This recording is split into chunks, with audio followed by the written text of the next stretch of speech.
Hello, Facebook friends, and how are you guys? I guess you've been kind of keeping up on my situation for the last several days as I've been battling a bout of bronchitis, getting a little bit better. It's getting kind of on and off. When you think you're all the way over it, something else reminds you that you've still got a little ways to go. So anyway, we are pushing on and making it on through. I've been drinking a lot of water. I've got a great doctor, so between my doctor and urgent care and everything, we've got folks kind of looking out for me. But I did want to say a little bit about some of the issues going on. There is just a lot happening.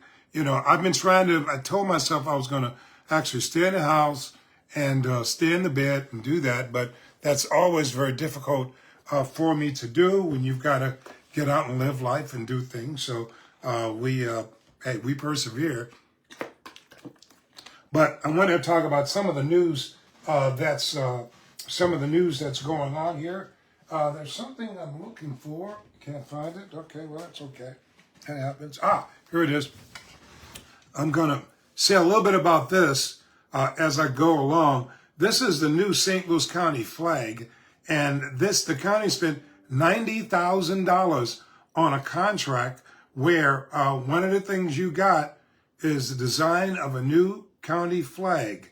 I'm going to tell you the backstory on this and why Sam Page thought this was a good idea. So see what you guys think. You paid for this. No pun intended, of course. But anyway, you paid for this flag, and I'm gonna talk about it just a little bit. There are some other issues I'm going to get to. Don't worry, I've got my water bottle. I'm all set. I got my meds. We should be good to go. My daughter says, "Now don't have a coughing spell while you're talking." So she's kind of been almost like my remote nurse. She's down in Atlanta, and Ava has been sending me some medication and stuff. Some what did she send me? There's some special tea I think that she sent me, and some stuff like that, and all kinds of things, and checking on them and make sure Dad is in one general piece. So I have had that. The good thing about having a daughter, boy, they think of stuff for Dad, so that's a beautiful thing. I want to talk about just a couple of issues that's going on. Obviously, the biggest thing this week that's happening is the state takeover of the St. Louis City Police Department. We obviously saw it on a drumbeat coming. When the effort first started earlier in last year, I didn't really think it was going to happen. Be very truthful. I didn't think they were going to have the juice to really be able to get this done, but it gained more and more momentum. I think I've been pretty clear on what I think about this. I think it's a great idea for the state to take over the St. Louis City Police Department. I know Mayor Tashara Jones is dead set against it. She's been fighting it tooth and nail, but she just hasn't had the political juice really to be able to get this thing stopped. This has been something that Jeff City has wanted to do. The Missouri controlled the state police for it's like 150 years, and I think in 2012, that changed back to city control. But I think that so much has been done to put the police on to make the department edgy, to make officers edgy. So much has been done that I think the city has lost the trust of the officers. They actually got voters to approve putting the department under state control. They actually got the police unions to support it, making a whole lot of promises. Many of those promises did not get kept. But one big thing that came along, you guys will remember when the whole defund the police movement came about. And like I said, I'm in favor of state control. I think with the political setup the city has now, with the progressives in charge, the police are better off and better protected with the state of Missouri controlling the police department, as opposed to having the progressives that are in power now controlling it. You've got the mayor's office, Tashara Jones, a progressive. She went in the mayor's office. She was the mayor. The board of aldermen, they're majority progressives. And when the whole defund the police movement came, there was a sympathy that all these guys had for the defund the police. I mean, they didn't actually go through with it all, but those soundings were out there. And so things began to change before they had a chance to really put it in place. It started backfiring and blowing up. And even the places in Minneapolis that were talking about defunding the police had to start doing some backtracking on it because they found that criminals took advantage of it, as criminals will do. And criminals were on the move, and it started making neighborhoods unsafe. And finally, the voters in many of those areas said, oh, wait a minute, maybe this is not a good deal. But unfortunately, what happened, and this is something that Tashara did early in her administration, giving those leanings, saying, hey, look, I'm not against that. And I saw where she covered an E&A meeting where she actually almost boasted about cutting $10,000 from police overtime and putting it into social workers or somebody else. It was like a badge of courage where people where people were trying to take swipes at police. Police had gone through the thing with Kim Gardner, who was in an active battle with the police department. And you saw how that deal turned out. There was a long battle. Police would bring cases, most of the cases that they couldn't get charges filed on it. And then she had a list of police officers that she wouldn't take cases from.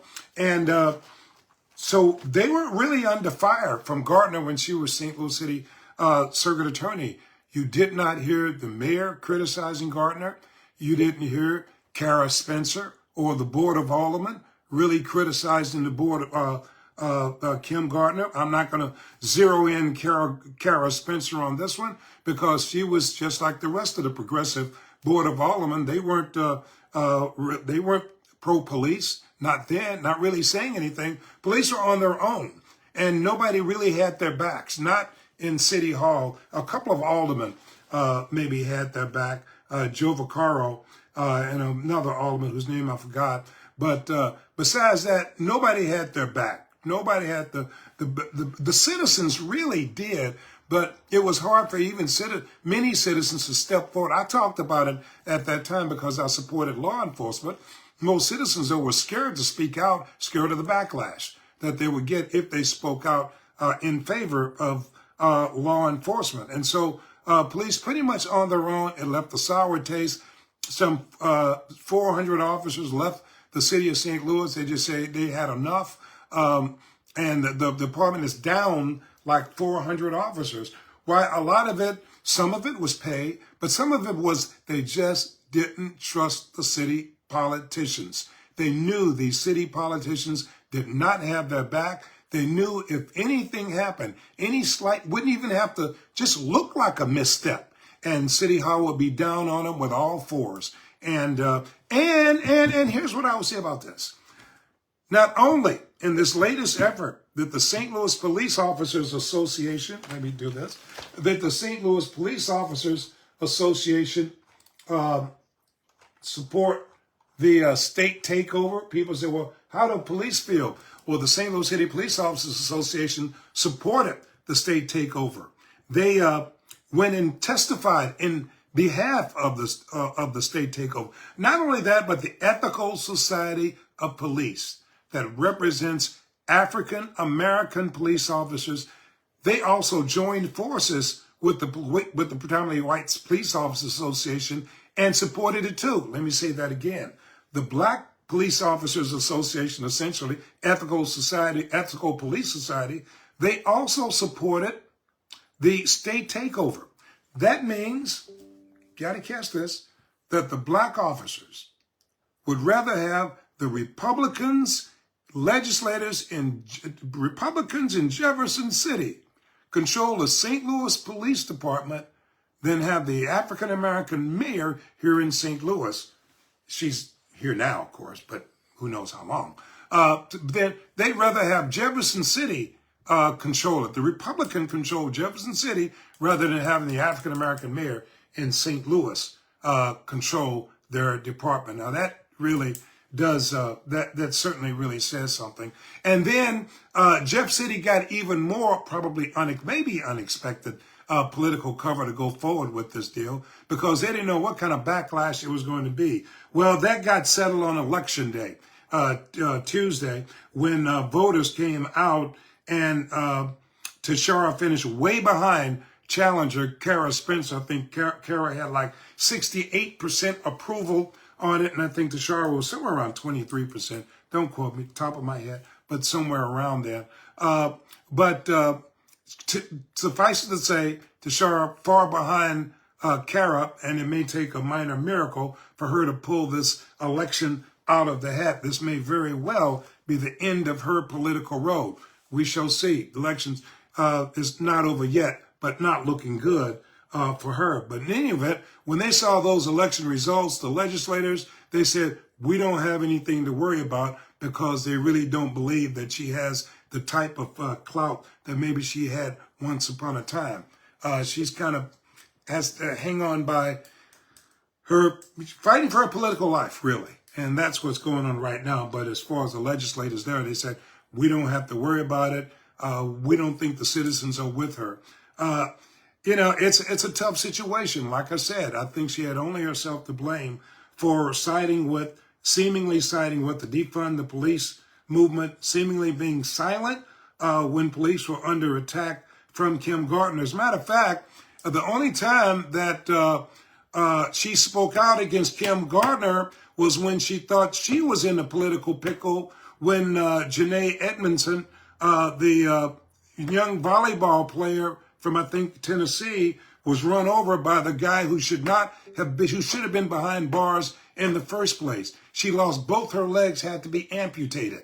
And it was a horrendous, it was a tragedy. It was a tragedy, but beyond measure for this young lady. It was a national story that ultimately, I think, led to, that was the last straw as far as Kim Gardner's career was concerned. She ended up being really forced out of her job. But that Janae Edmondson deal was kind of the last straw. St. Louis officials, they were getting slammed. And I think Tashara said, hey, I'm in this boat too.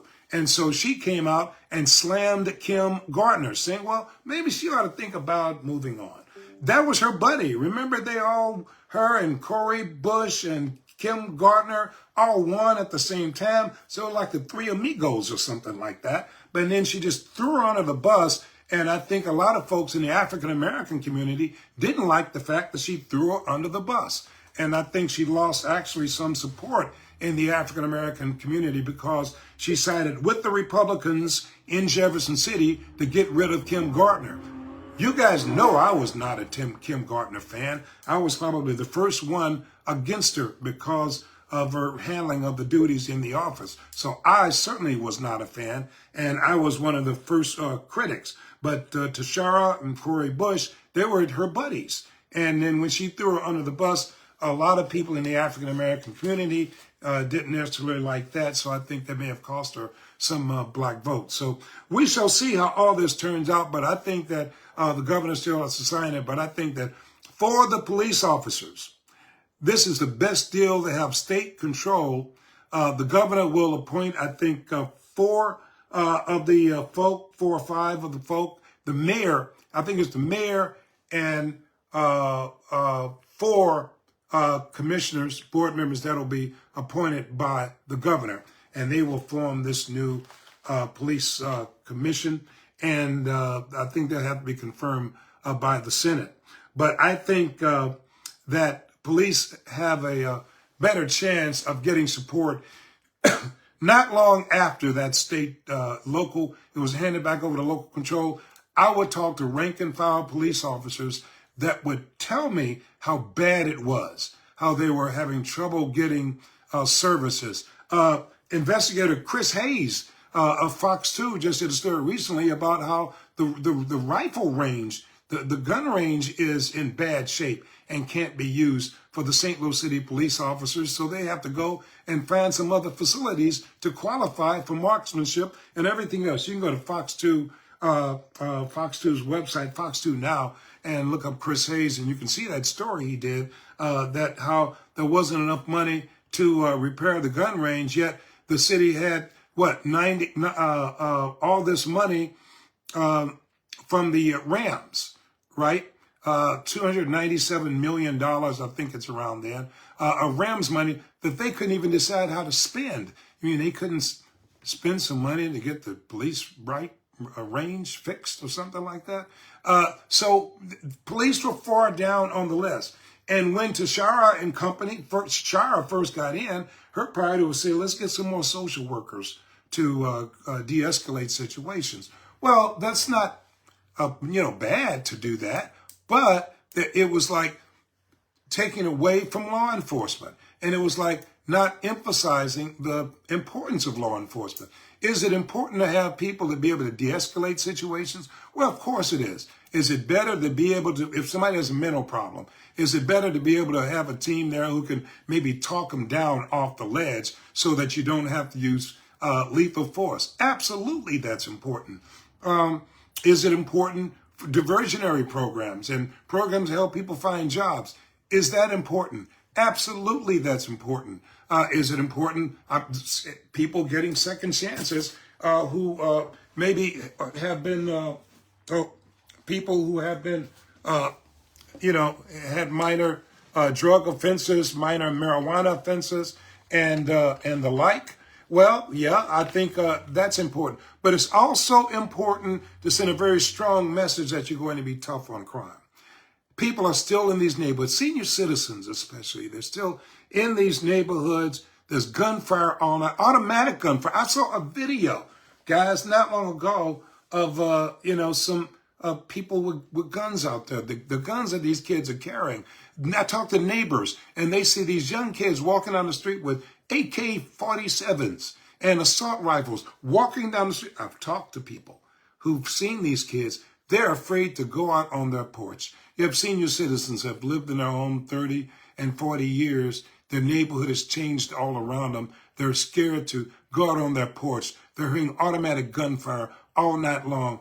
And while the city and Tashara and all these people talk about these numbers and how it's safer, most of the people don't believe it. Certainly a lot of the people, senior citizens living in these neighborhoods, they don't believe it because they're seeing this gunfire go off every night. And you've got folks still worried about their kids and whether their kids are going to be able to make it home safely, okay, at night and not be shot, because we had like 150 homicides. They say it was the lowest in 11 years. Yeah, well, okay, that's something. But we were the murder capital of the world. So the bar, look where the bar was set. So, but nothing was done to send a strong signal that by officials that they supported law enforcement, or send a strong signal that they wanted to get tough on the criminals. So who gains? The criminals, because they believe they have carte blanche to do what they do what they want to do, and there won't be that much punishment. And the police department never really had strong backing from the mayor's office or the board of aldermen, and it was like they were always walking on eggshells. It's gotten a little bit better because the neighborhoods have gotten so bad and people have gotten so worried with carjackings and all of this other stuff that citizens really started demanding more police protection because they could finally see through that progressive ruse. But in any event, the progressives control and Kara Spencer's coming in. You saw what I wrote before about Kara, and she sent me her long response. I invited her to do that. But I had said Kara Spencer was not a whole lot different from Tashara, from public safety situation. Hadn't passed a lot of legislation on homelessness, but I'm not here to talk about that right now. But as far as public safety, I don't know how much different she is from Tashara. They're all progressives. The Board of Aldermen, they're progressives. And pretty much, I think they're all going to be on the same page. So for police, it is better that that Jeff City has the control and that the police commission is appointed predominantly by the governor rather than by the mayor. I think it's a better deal for them. That's just my opinion. Another deal, Tashara and her administration finally, guys, going to apply for some new funds to help the homeless. At how many days before the election is it? April 8th, something like that. Anyway, they announced that they're going to apply for these funds from HUD and CDA, and it's to help provide shelter for the homeless, emergency shelter, and make this money available to organizations. Well, guys, we went through this harsh winter. I was out there in most of it, out in the field, bleeding for a warm-up bus for the homeless that I couldn't get except for 1 week, and the bus was only out there 2 hours a night from 5 to 7, and just from 1 week. And I think that's the week that the homeless woman died on the heat vent trying to stay warm. And we have been and we were doing Facebook Lives at a homeless shelter every night, Hope Nation International Church, every night, asking for donations because the city of St. Louis would not give donations to those pop-up shelters, churches, and otherwise, who open up their doors at their own expense with the help from private citizens to take care of the homeless, because the city of St. Louis was doing very little to help them. And they were on their own. And this is when the temperature was 4 degrees outside. And then got to 0 degrees. And it was extremely cold. And there were snowstorms and cold weather and everything. And I was out there in all that. As you know, it was during this time that I was helping to pay motel bills for some moms who were either homeless or about to be homeless, or some other people who were about to get kicked out of their homes. And I was paying God put it on my heart to help pay for them to be able to keep a roof over their head and not be thrown out in the bone-chilling cold weather.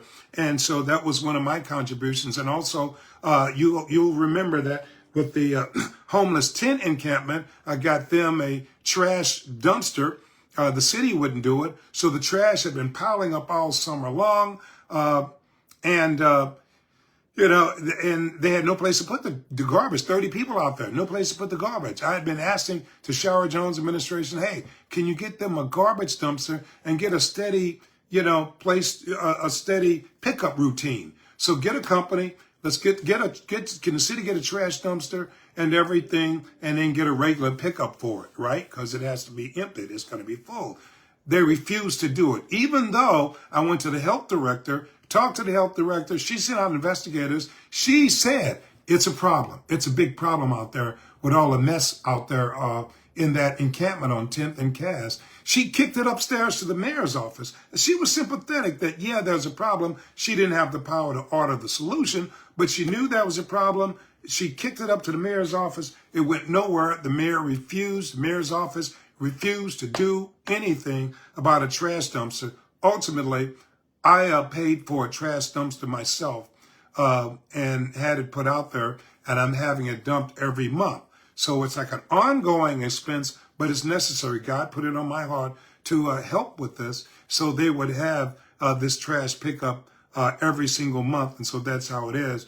They also needed a Johnny on the spot. The city didn't do that, so I went out and paid for a Johnny on the spot. That's a monthly deal. They actually cleaned it weekly, but it's a monthly expense and whatnot for me. But like I said, God put it on my heart. God is a doer, and he calls on me to be a doer. So we got so I have an investment out in the tent encampment, the dumpster, and the Johnny on the spot. But like I said, it's one of those deals that God put it on my heart to do. But we would ask the Shower Jones administration to get going, get busy, do something. They didn't even come out to try to help these people in this tent encampment. But now, guess what, guys? The winter's over. Not winter's over, but the cold weather is over for right now.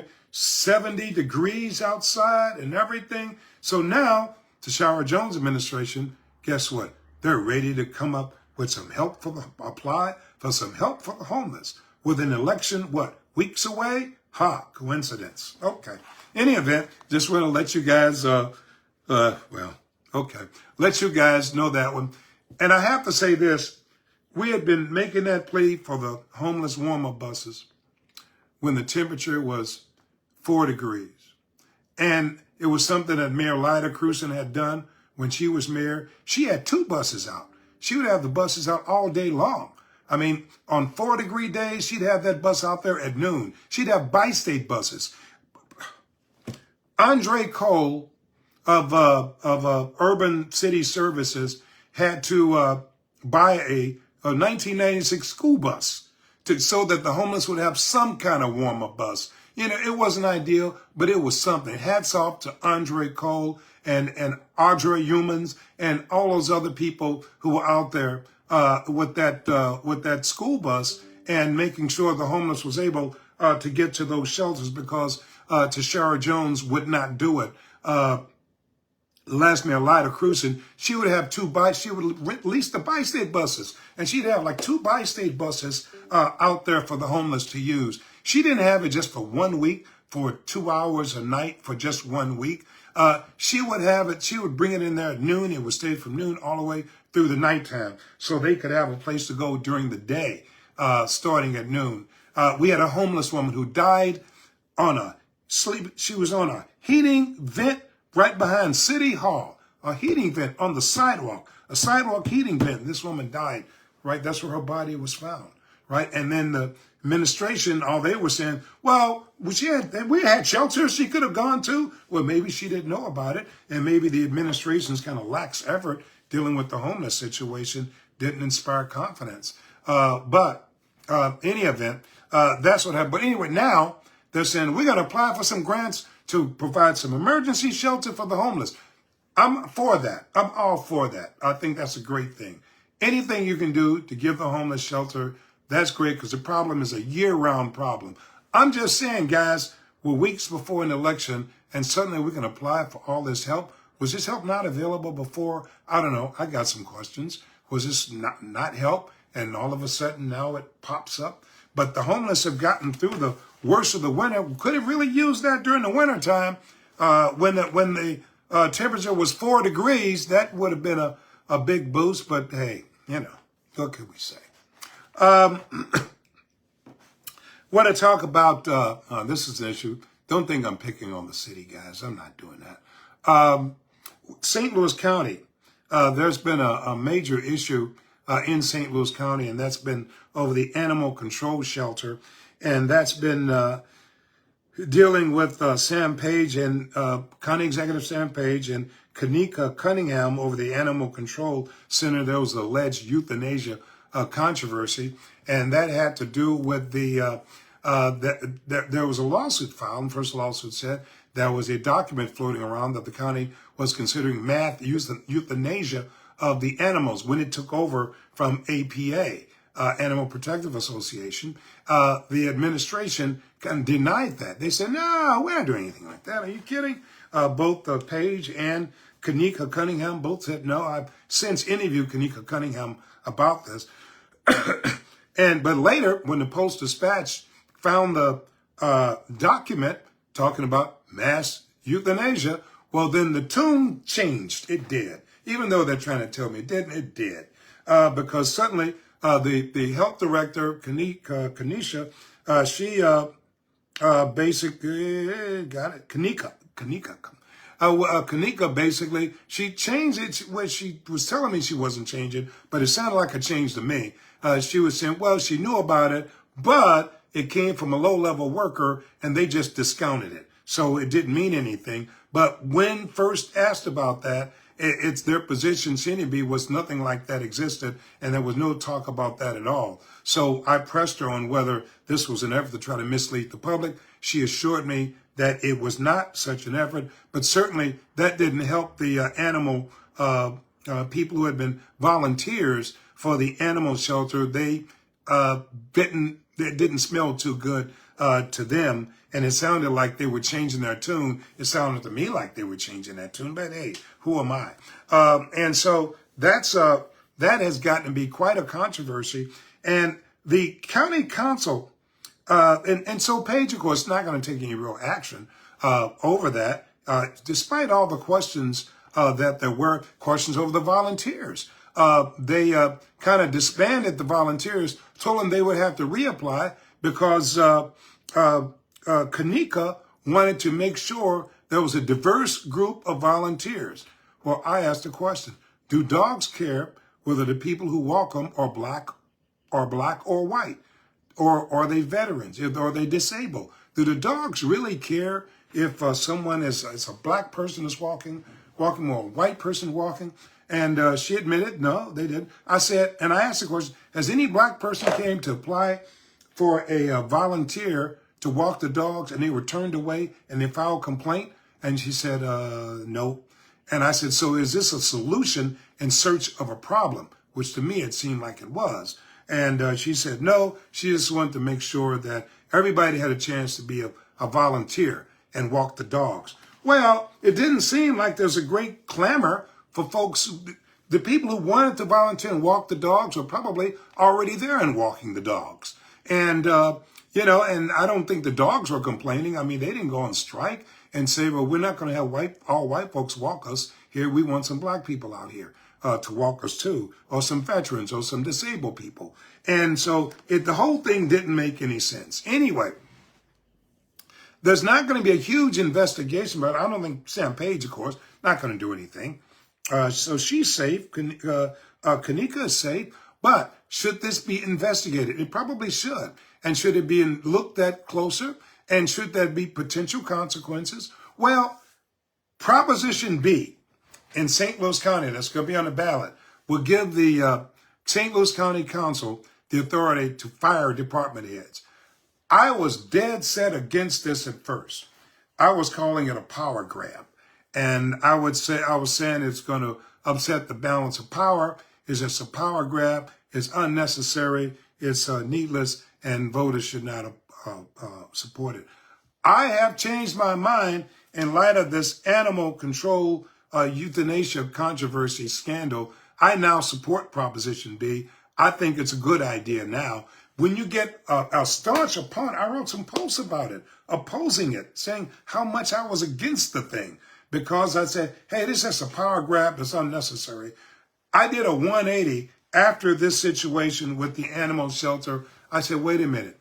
Maybe the council really does need some power to be able to put the department heads in check, like the health department, for example. Certainly they should have the power, one, to investigate it, look at it, and there should be some potential penalties so that the people, if you don't have any consequences, if I can't do anything to you, then what's the point?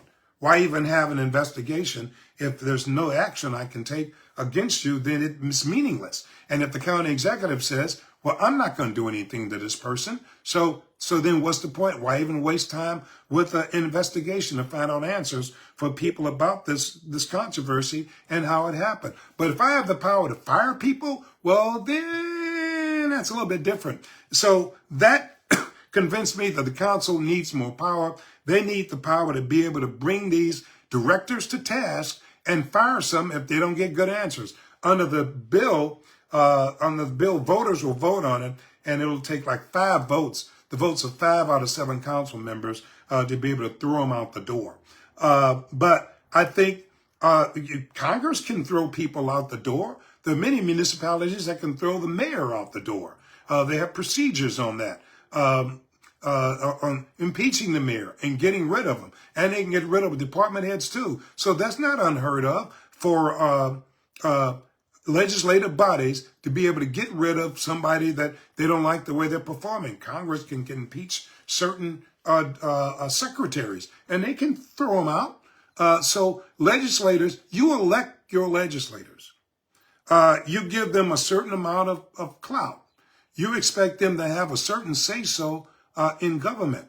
But if their hands are tied and they can't do anything, well, they're powerless. So you're really not being able to get your money's worth out of those council people, out of those legislators. So you have to give the legislators the power to operate on your behalf. And just like the county councilor is hired by the county executive, but she's supposed to represent the county executive and the council. Well, as we've seen in many times, their interests are far apart. The county executive is thinking one way, and the county council is thinking another. So how is this county councilor supposed to represent both people equally? Now, sometime maybe you can get somebody who's just a peach of a person, and they can represent anybody. They can represent both people equally, and they can be fair. Now, you do have fair people sometimes, but sometimes, of course, they can get thrown out the door because the county executive may not like them, because the county executive will expect the county council to go along with what he wants to do. Okay, I understand that. But so what happens is the county council, because of the county councilor being hired by the county executive and generally doing things his way, the county council, when there's a disagreement, they have to go out and hire their own lawyer. That ends up costing taxpayers more money. So they got to hire an outside lawyer just so they can get some kind of sense of justice. And so it really becomes a waste of taxpayers' money. It really does. It's a bad system. It's a bad setup.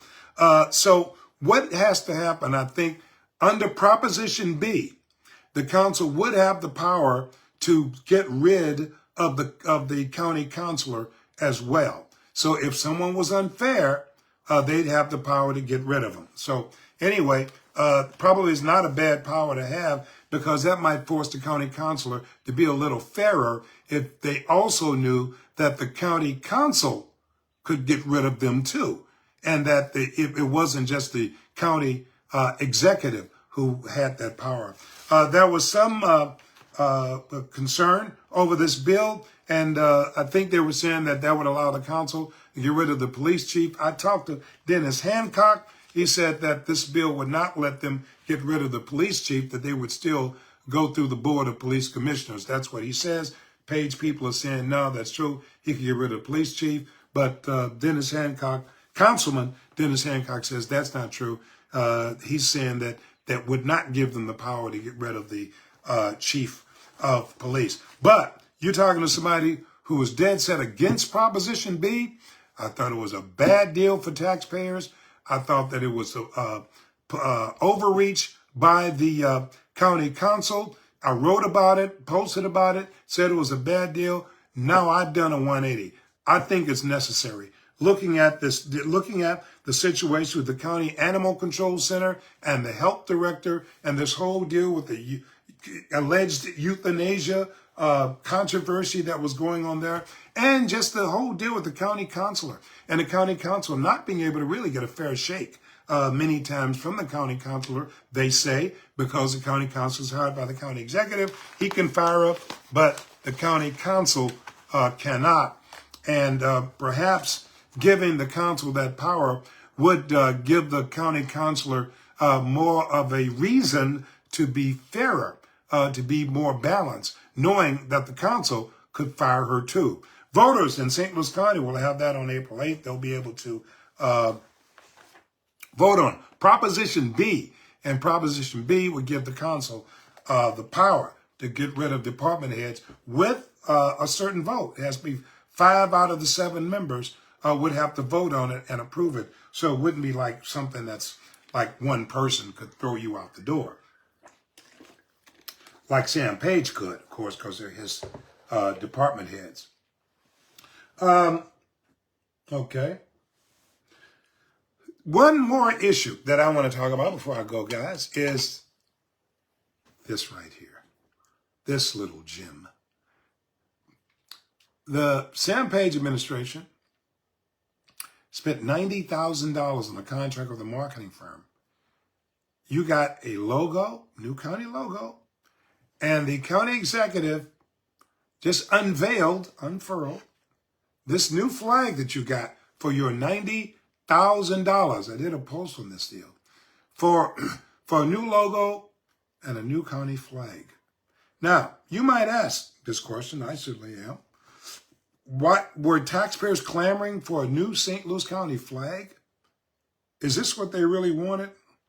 When you have these potholes, when you have areas like Glasgow Village that I drove through that has these derelict houses that are falling down, that need to be torn down or fixed up or something done, when you have communities that need a little bit more police protection, that they could do something public safety-wise with $90,000 to help people feel safer in some of those communities that's dealing with crime.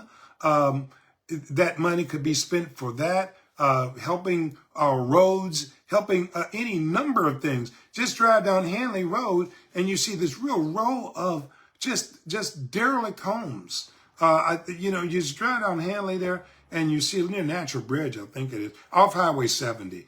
You go down, get off Highway 70, I think you go south, and you'll see just all these derelict, bad houses that need to be torn down. Something needs to be done.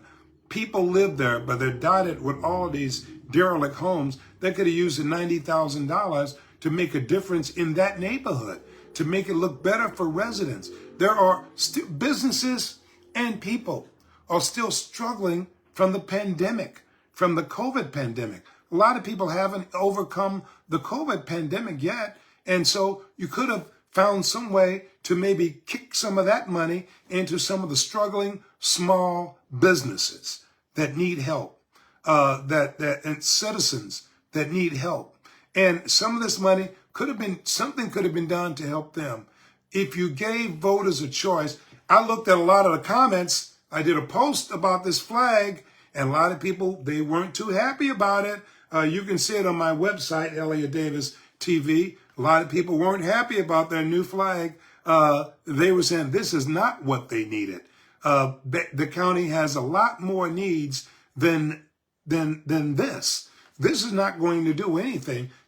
County residents probably didn't know about the old flag.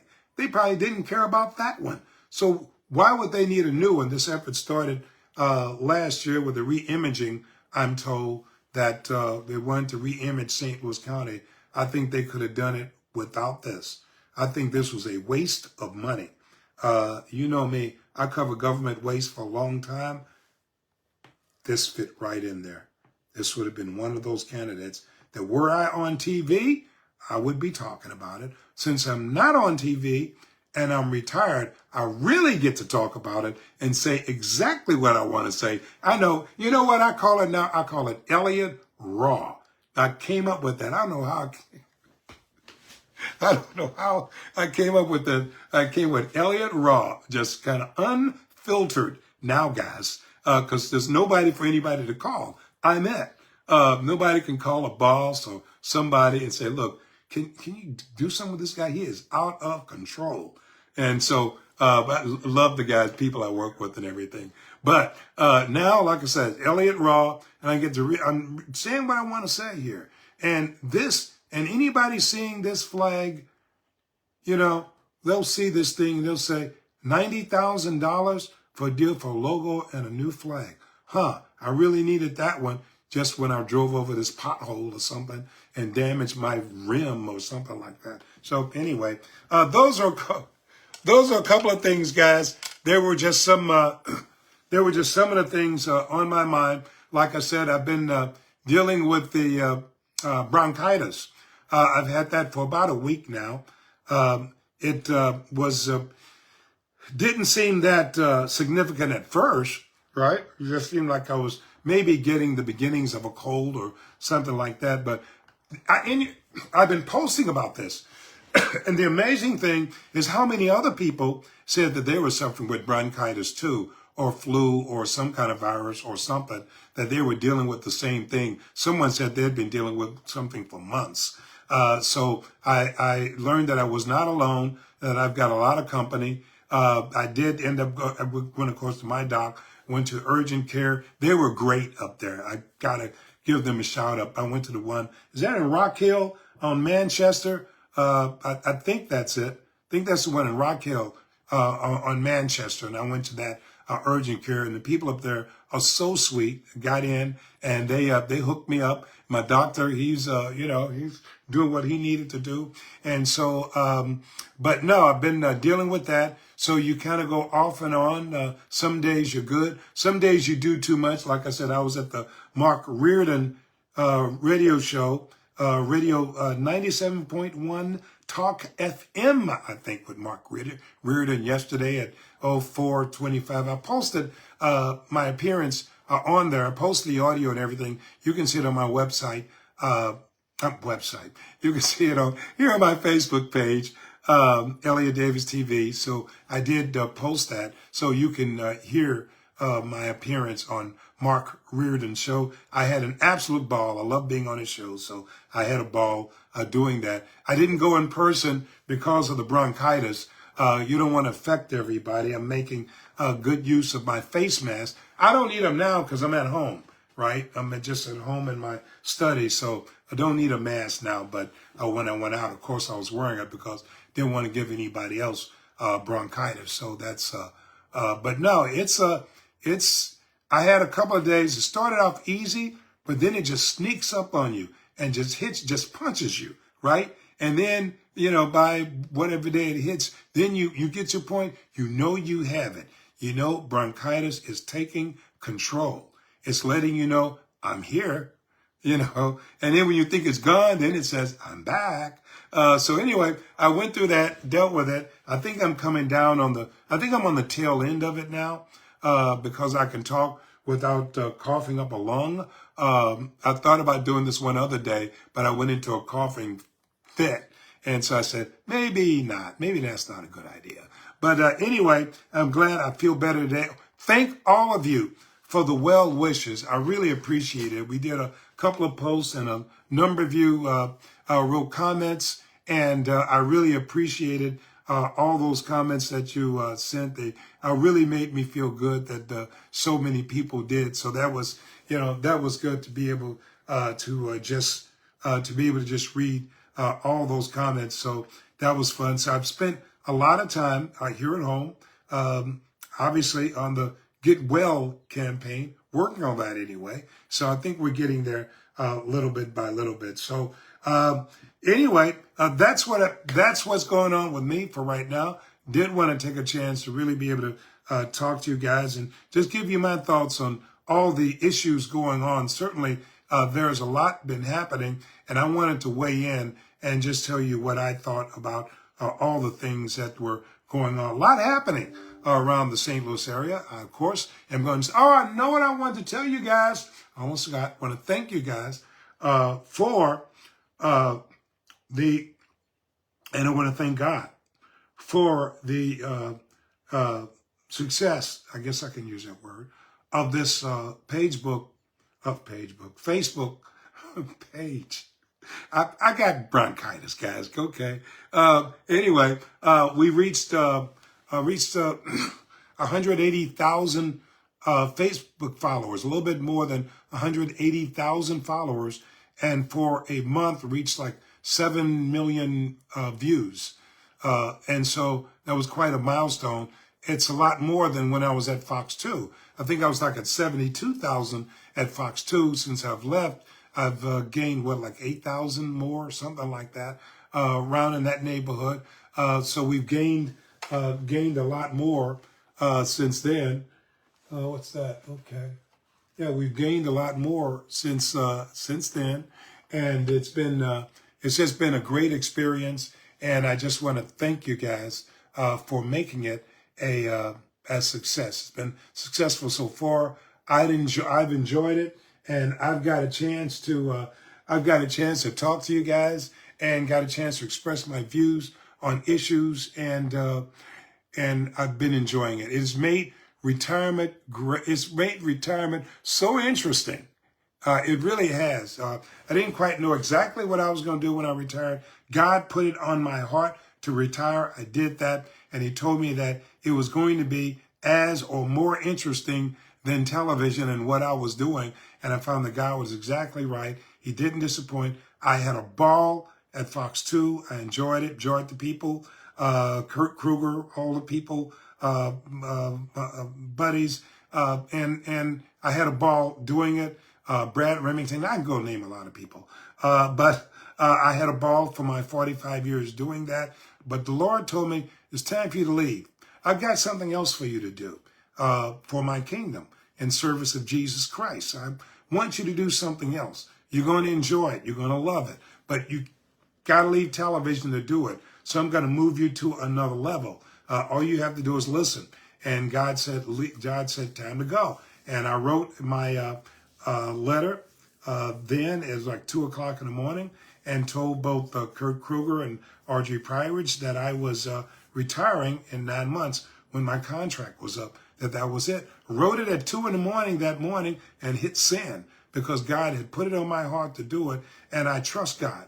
And if he tells me something, I know it's going to work, and I don't have to worry about it. And he did not disappoint this time either, because right now I'm living my best life. One of the biggest things is I've gotten a chance to get to know Christ better. I got my Bible studies going here, got my prayer in the morning going here. And so I've got, and even more throughout the day.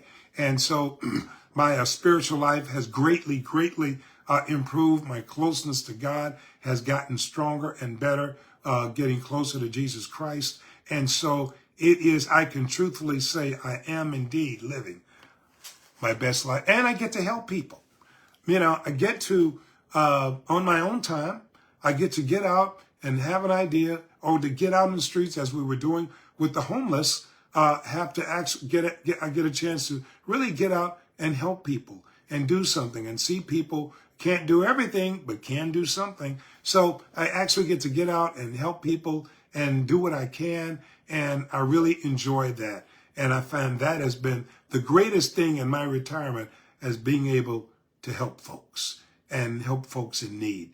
And that's what I have enjoyed the most. Don't need a new Corvette. Don't need a boat. Don't need a plane or train. Just helping people. That's good enough for me. Thanks, guys. Glad I got to talk to you. Have a good one.